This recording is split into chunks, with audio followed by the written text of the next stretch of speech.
Amadeus Cho today on the Comic Book Boys. What's up, YouTubers? This is Gambit with the Comic Book Boys. I'd like to welcome you guys to Gambit's Rants, a show where we kind of just talk about the possibilities of what's going to happen in the MCU. And the big subject of today, of course, is going to be WandaVision.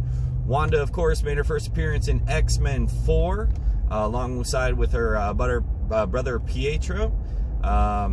A big book right now, huge markups. This thing has just exploded, and Vision has been in the MCU for quite a long time as well, same time as Wanda, back to Age of Ultron. And Vision's first appearance was Avengers number 57. And before I get into some of the details of today of what our theory is of what's going to happen with this WandaVision series, I like to give out a shout out to our sponsor today, which of course is you. All right, if you guys have any comic book collections that you have inherited or don't really know what to do with and think that maybe you're out of comic books right now, the Comic Book Boys, we do free appraisals. Make sure that you check the link below for our website and shoot us a line. All right, so the first subject of today is going to be Blackheart. Now, I know a lot of people have been talking about Mephisto being the one that's kind of controlling everything when it comes to WandaVision. But my theory about Mephisto, which of course was Silver Surfer number 3 was his first appearance, is that he's kind of too big of a bad guy to be shown in just a limited capacity for WandaVision. I'm thinking that Marvel is probably going to end up saving him for a bigger movie such as Doctor Strange 2, The Multiverse of Madness, where Doctor Strange, which is going to be Strange Tales 110, is going to be teaming up with Wanda to kind of go through the multiverse and kind of fix the problems that Wanda has kind of created in this show. And if you haven't got caught up on WandaVision yet, or it's going to ruin your viewing experience, please stop right now. We have major spoilers ahead. That's just if I'm right, though. All right, so getting into Blackheart. Blackheart first made his first appearance in Daredevil number 270. Blackheart, the last time we saw him in any type of movie capacity was in Ghost Rider, Marvel Spotlight number 32, where he was going against Nicolas Cage's Ghost Rider, and it's kind of one of those movies where, you know, even though he was a main character, he was a main villain in that movie, it's one that Marvel kind of wants you to forget about, just like the previous Hulks, you know, maybe just like the X-Men, even though the first versions were pretty good, but towards the end of, you know, Dark Phoenix and everything kind of dribbled off a little bit. But when it comes to Mephisto, Mephisto is the son, I'm sorry, I apologize, Blackheart is the son of Mephisto. He's kind of the creation of him. And the reason why I think that it's connected to WandaVision is because in Scarlet Witch and Vision limited series, Scarlet Witch and Vision had kids. They had Billy and Tommy in the comic books, and that's going to be Scarlet Witch and Vision, or Vision and Scarlet Witch. Number 12 is when Billy and Tommy first made their first appearance, but as it turned out was they were only shards of Mephisto. And Agatha Harkness, which is Agnes inside the show, what everybody's kind of claiming her to be. Agatha Harkness made her first appearance in a Fantastic Four number, I apologize, I have my notes, 94, Fantastic Four number 94 was Agatha Harkness' first appearance. And we all kind of agree that with her, she's there's something that's not right with her. She's not just a normal character in this show. She has to be something that's a little bit more. Well, she at the time was actually the first nanny for Reed Richards, and because of the name analogy and because how Marvel kind of put Easter eggs that she's a witch and kind of gave that indication that she's a witch is what everybody kind of seems to believe. My theory on this is actually Agatha Harkness is doing the bidding of somebody, but I don't believe that she's actually doing the bidding of Mephisto. I think that she is doing the bidding of the next character on the list, which is going to end up being the Grim Reaper. So, the Grim Reaper in the comic books is brothers with Wonder Man. Wonder Man, his connection, his first appearance was in Avengers number 9, and the Grim Reaper was Avengers number 52. They're brothers, and the Grim Reaper always hated Vision because Vision was made from the wavelengths of Wonder Man, which could be the reason why Wanda was able to actually create the Vision again without the Mind Stone. In Scarlet Witch or in WandaVision, they actually did mention how was Wanda able to create Vision without the Mind Stone, and I think that that wasn't really a throwaway line. And I think that the person that Jimmy Woo, which is going to end up being somebody down in my other theories, Jimmy Woo's missing person was actually Wonder Man, and that's kind of how he came to this town and figured out that the whole town was really missing. So in the second episode of WandaVision, they even showed the Grim Reaper's helmet. So there is a connection. Marvel doesn't do anything by mistakes. You know, the people that are doing the opening credits, like they don't make any mistakes in Marvel. They make sure that everything's approved just in case, because they like to drop Easter eggs. One of the biggest Easter eggs that hasn't really been turned on from Marvel goes back all the way to the days of Ultron, where they say that he was the perfect man, you know, he was the Wonder Man, you know, so you could kind of make the connection that Vision was originally supposed to be made from Wonder Man's wavelengths like he was in the comics. However, they've changed things in the MCU because they like doing things their own way.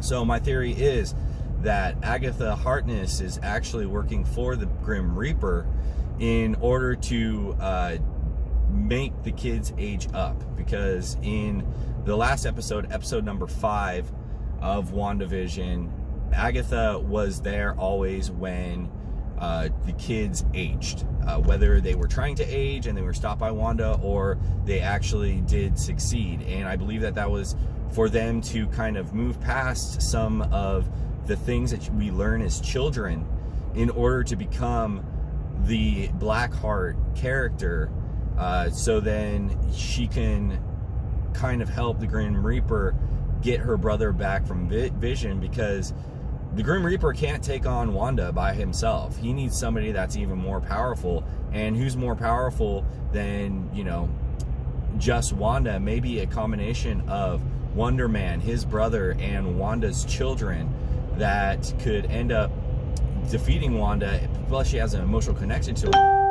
So if they don't have that emotional kind of learnings that they learn as a child, then they'll be easier to manipulate, especially with Auntie Agnes sitting there and, you know, trying to manipulate them on the way, giving them a dog, you know, spraying that lavender on them.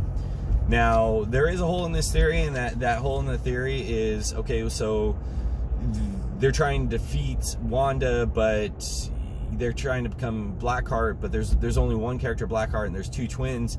My theory is that we eventually will see Tommy die off, and we will end up just having Wiccan be the one that ends up turning into Blackheart, because he felt that extreme loss, just as Scarlet Witch felt the extreme loss with Pedro in Age of Ultron. And then he's going to end up turning into a monster, and because he's a child, he can't really control it as much as his mother can, and because he's kind of fast-tracked through childhood, he doesn't really have those structures that we build at such a young age. Now, moving on to my next theory with WandaVision is going to end up being that the MCU is going to kind of make their own X-Files type show, based off of the characters that are in here. That's going to be Jimmy Woo, which is, his first appearance was Yellow Claw #1. He's been in Marvel Comics for a very long time. And Darcey Lewis, where her first appearance was Avengers Prelude, Fury's Big Day. That's more of a recent book, but the chemistry that the two of them have on screen is just phenomenal. And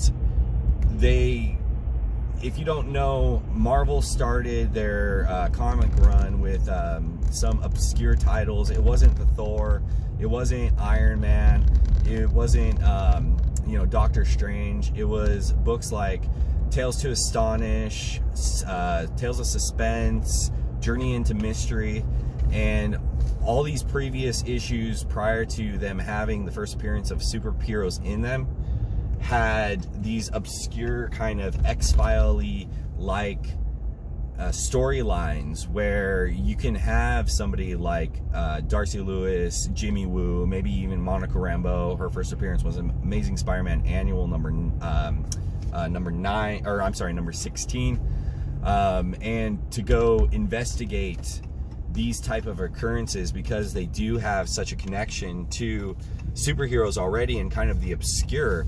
And with WandaVision kind of breaking open everything and creating another Big Bang type event like she did with making Westview, you know, her town, and they having all that radiation come off of it, you know, you could definitely see there being some creatures also with Wanda and Doctor Strange in the Multiverse of Madness. There could be some creatures that end up escaping, and it's going to be up to, you know, Jimmy Woo and Darcey to kind of figure out, track down some of these occurrences. You know, they have the technology, they have some of the connections, and, you know, Monica Rambeau can pop in every now and then.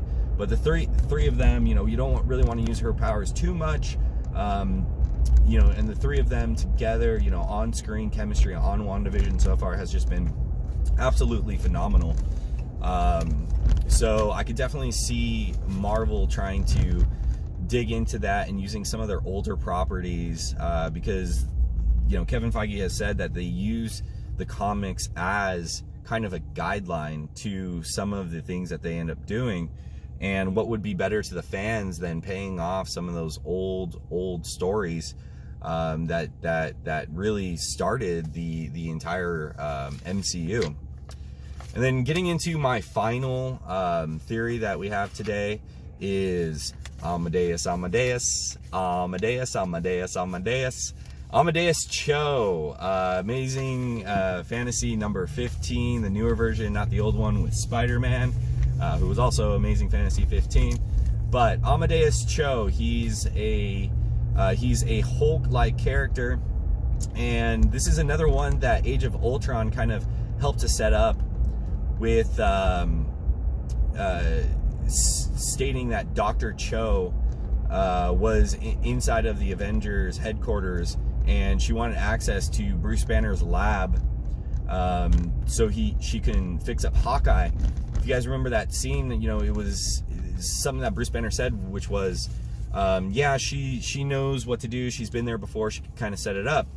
Well, using Dr. Cho, I don't think was a mistake by Marvel. I believe that they wanted to introduce Amadeus Cho, who gains the Hulk powers later on in life, and, you know, he's the 6th smartest man in the world. And the reason why I believe that Marvel is setting to introduce him right now is because on IMDb you can actually see that there's a character, Isaiah Knott, that's supposed to be appearing in episode 6. And there's been theories out there that he's actually supposed to be Hulkling, which Hulkling's first appearance was Young Avengers 1, because there's a connection to Wiccan there. But my thought is it's actually Amadeus Cho as opposed to Hulkling, and it kind of pays off one of the Easter eggs that Marvel has set in early on into their franchise. They paid off on a lot of their Easter eggs so far, and I think that this is a big one. That, and, you know, we can get into a couple other ones that they paid off, like that map. that they had. You know, we saw Wakanda already. You know, where's Atlantis? But Amadeus Cho does have, you know, some connections to Atlantis. He has connections to Jimmy Woo with the Agents of Atlas. So I could definitely see Marvel putting in a character such as Amadeus Cho to kind of make that transition into the new set of Avengers, the younger Avengers. We've already mentioned Speed and Wiccan. I don't think that Billy and Tommy in WandaVision right now are the Speed and Wiccan that we're going to get to know. I believe that they are just going to end up being Blackheart, and then, you know, Wanda having the power level that she has, being an Omega level mutant, will eventually create Speed and Wiccan in the future. But at this time, I think that, you know, right now there's so many more young Avengers that are coming in that they can take their time with Speed and Wiccan, and they can end up coming in later to really show Wanda's powers, you know, and that might be the House of M type storyline that everybody's talking about, saying that, you know, as opposed to saying no more mutants, she's going to say more mutants, and Speed and Wiccan come with that, as well as the rest of the X-Men. You know, Magneto, you know, which is Wanda's father, you know, maybe she gives him abilities, because, you know, the Mind Stone really just, right now, to me, just feels like it has unlocked her abilities more than anything. It enhanced her abilities, and maybe that's the reason why they used the enhanced in Age of Ultron, as opposed to, well, I know that they couldn't use mutants because of the Fox deal, but they specifically use that word enhanced, and I truly do believe that's because the Mind Stone, what it did was it just unlocked her abilities, as opposed to the abilities really being underneath. So that's all I have for you guys today. Let me know what you think in the comments. You know, if you like the video, don't forget to hit that like button, subscribe, check out our link below. You know, if you guys have any friends that need some help when it comes to their collections, make sure that you check our website out. Give us contact. We do take consignments. We're opening up consignments up for this year. And yeah, I'll talk to you guys next time on our next Gambit's Rant. Bye.